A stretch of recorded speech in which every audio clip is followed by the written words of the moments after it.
धारावीसाठी जसे हे भूखंड तुम्ही यांच्या घशात फुकट घातलेत, हा तसं तुम्ही माझ्या गिरणी कामगारांना का नाही देत? फुकट एखादं भूखंड द्या ना तुम्ही, का नाही? तुमचे कोणीच लागत नाही गिरणी कामगारांची तुम्ही कोणीच लागत नाही. ज्यांनी मुंबई मिळवून दिली संयुक्त महाराष्ट्रामध्ये लढ्यासाठी रस्त्यावरती उतरून रक्त सांडून मुंबई मिळवून दिली, त्यांनाच मुंबईमध्ये स्थान न देता हे कुठले आले?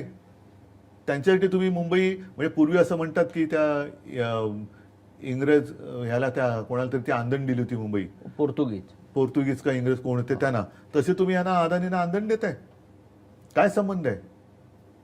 म्हणजे सगळं काही तुम्ही त्यांना देताय. देवनाचं डम्पिंग ग्राउंड म्हणजे हा तर कहर झाला. आता त्या डम्पिंग ग्राउंडवरचा कचरा जो आहे तो महापालिका किती 2700 का काहीतरी कोटीचं त्यांचं टेंडर आहे.